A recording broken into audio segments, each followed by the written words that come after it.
Hello. Hi, Hi, Sandra. hi, Hi, nice it's to very meet nice you to see you. finally.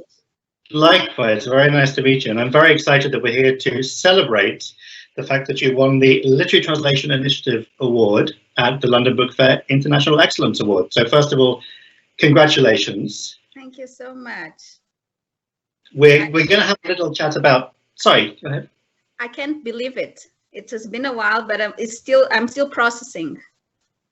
Good. Well, I hope it takes a while longer to get used to it. It's supposed to be good news, so it should, freak you out for a little while. That's a good sign. We're going to have just a quick chat about your work and the work that led to you winning this award for people who don't know you and the organisation and the publishing house that you founded. Can I ask you first of all, though, how you came into literary translation? Because you haven't always been a translator. How did you come into translation? Yes, I have a degree in architecture. That took me 7 years. So I have a degree in architecture and town planning. But the thing is, during those 7 years, I also followed my other passion, that's languages. I learned Italian. And by taking part in this course of Italian, I was introduced to a novelist called Niccolò Amaniti. And Io non ho paura, it's a novel that when I started reading it, I couldn't put down. And I wondered, how many Mozambicans can't read Italian? I'm so fortunate to be able to do this. So I started translating it. It started like something I would do on weekends. But then the book was done and I said, okay, this shouldn't end in some bottom drawer and be forgotten. So I started knocking doors and I found a publisher that was willing to publish the translation. It wasn't perfect, I have to admit that. But the thing is, the seed was planted. So then I focused on building my career as a translator, I'd say a commercial translator. But then in 2015, I said, I have to do something about raising the profile of translation, because you never hear children here saying, Mom, I want to grow up to be a translator or interpreter. You see, I want to be a lawyer, I want to be a pilot, I want to be this or that. And I said, but how come people don't know about this other side? So I started this competition, started very small. I think that we had 5 submissions overall about why they decided to study translation at the School of Translation at the Eduardo Mondlane University here in Maputo. And it grew from that I decided, okay, let's put those students who are having a background that I didn't have when I started doing translations, so they have an actual course. So they should also venture into literary translation, because I see it as future-proofing the role of the translator. And it started from there. We had, I think, 4 editions, if I'm not mistaken, but I couldn't find a publisher to bring all this work that we've been doing for 4 years. So that's why Trinta Zero Nove came. That's inspired on September 30th. That's International Translation Day. So for people who don't know Portuguese, Trinta Zero Nove is 3009. So 30th your own state. I'm really interested that when you talked about becoming a translator with that Amaniti book, which is a brilliant novel, and people not being able to read it, and also when you talk about setting up the competition because people didn't know about translators and translation, that in both cases you talk about there was a problem which you identify, and the thing you created was a way of solving or helping to solve that problem. Is that fair? Is that a fair way of looking at it? I didn't see it as a solution back then. I thought it was something that it was natural. It had to happen. So it's a very organic process from translating Amaniti to then saying, okay, I want a little girl to be like me and say, okay, if I see translation, because you have to see in Mozambique, we have, we rank very, very low in human development index. We are ranked very low in terms of wealth. So when you have a translator, that's profession that enables you to generate income with a relatively small investment. Okay, so I said, okay, so this is also an exit, because we have very high unemployment rates. So if we can do, because I'm very fortunate, I love what I do, and I'm being paid, and now I won an award for doing what I love. So this, I wish that it could somehow inspire a younger girl, because I'm not that young anymore, to pursue this and follow the steps, and maybe reach other places and bring other young people with her.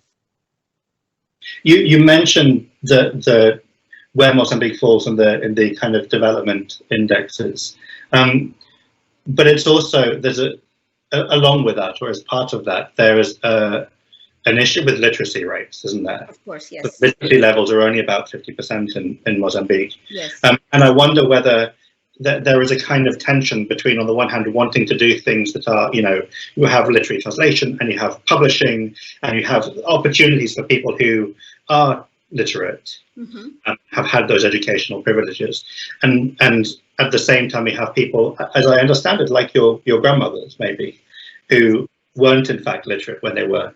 Yes, that's a fact. Both my grandmothers were child brides, so they married very young and they had children very young, and they never had an opportunity to pursue education. But here I am, their granddaughter, and I represent 1% of Mozambican women. In the West, you think that, oh, 1% means you're the 1% the wealthier. No, I'm the 1% getting the tertiary education. So it is very hard. Because I'm faced with challenges because of COVID. For instance, we had to move from actual meetings, face-to-face meetings for our workshops, translation workshops, into virtual ones. And people don't have access to internet. People don't know, they're not literate in terms of not only knowing how to read and write, but also know how to use a computer, or know how to link to a network. We have a thing called digital plazas, but people don't know how to access them. They are available throughout the country. So it is very challenging, and particularly when I'm trying to reach other women, because when I say that almost 50% of Mozambicans cannot read and write, 83% of those are women. So that's why when we publish our translations, we also do audiobooks. And since last year, we expanded, and we are also translating into Mozambican languages, because we used to only translate into Portuguese, from world languages into Portuguese. But then I found out that only 11% of the 31 million Mozambicans speak Portuguese.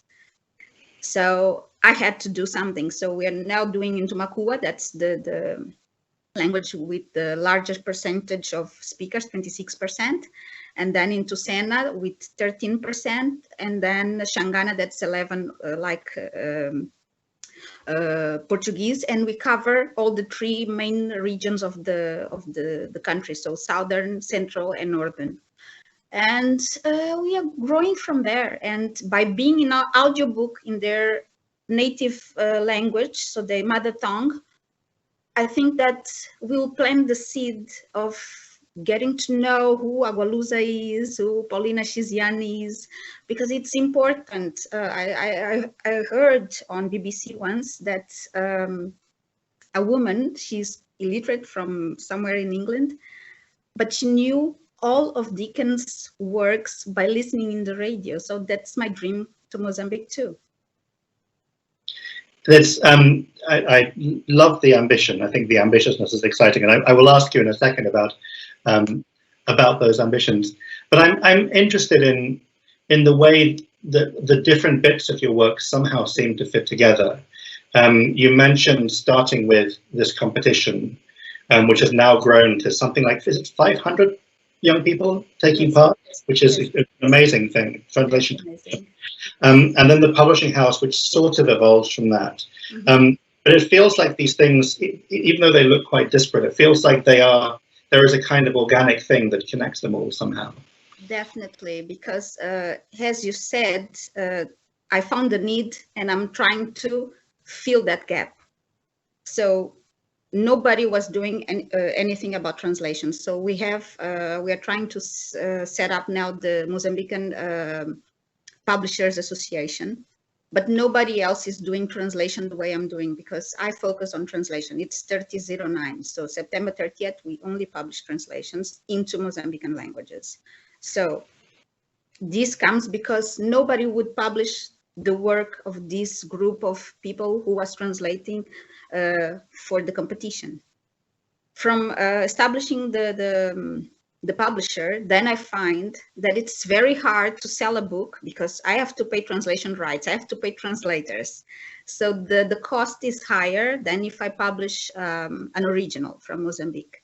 And my goal is to have books that are affordable. So the next step is to have a place, a brick and mortar, not properly a bookshop, but a place where even those who have not, so those who cannot afford to read a book, will find a book in translation into their mother tongue to read.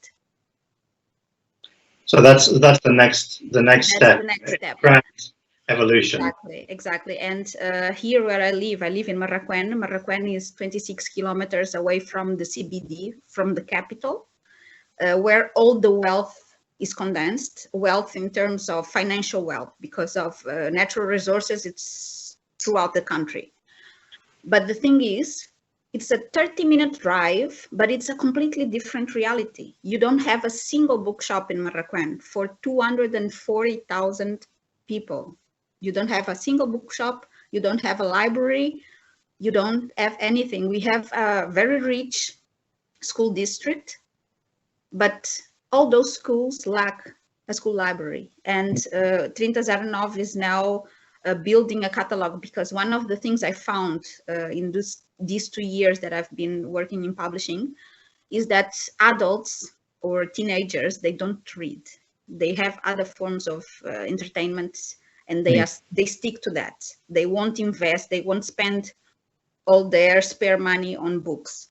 So I said, okay, what if I go to a primary school? And I tried that. There was an experiment before COVID broke in February last year. And we were at a book fair. And it was wonderful to see from 3-year-olds to 10, 12-year-olds. They came to the stand, they wanted to see the books. So I said, okay, let me try and have children's books in Mozambican languages. So that's our upcoming collection for September this year. So we'll have very fun, very colorful books that will be available in all the 4 main languages of Mozambique, and to see if we can create this generation that's thirsty to know, to read, and to find out about other geographies. In my neighborhood, I have children. They think, because we have a river here, they think that the mouth of the river, where the river meets the ocean, is the end of the world. And I have to show them there is another world out there. They have to know that. Well, it's so exciting, Sandra. I have to say, there's something particularly exciting about hearing someone who is being celebrated for their work, wanting to talk about the next thing, and wanting to talk about the next way they can make a change or do a new thing or experiment with something new. So it's really exciting to hear that, and I'm sure everyone listening to this conversation will want to follow what comes next, starting September 30th this year, and everything that comes after that. Thank you for talking a little bit about the work. There is so much more we could have talked about. It's so exciting to hear it. But it's just left for me to say congratulations one more time. An extremely worthy winner, as I'm sure will be obvious to everyone, of the Literary Translation Initiative Award at the London Book Fair International Excellence Awards 2021. I think I've got the year right. It's all very confusing. Thanks, Sandra. Lovely to talk to you. No, I thank you, Daniel. It's an honor, and I really hope that all this focus on the work we are doing will get us some support, because it's very difficult to run this on the money that I make as a translator, as a commercial translator. I can imagine. Yes, this is self-funded mostly. So if anyone is watching this and would like to write a check, I imagine you will take a check. I would. Thank you very much, Danny. Thanks, lovely talking to you.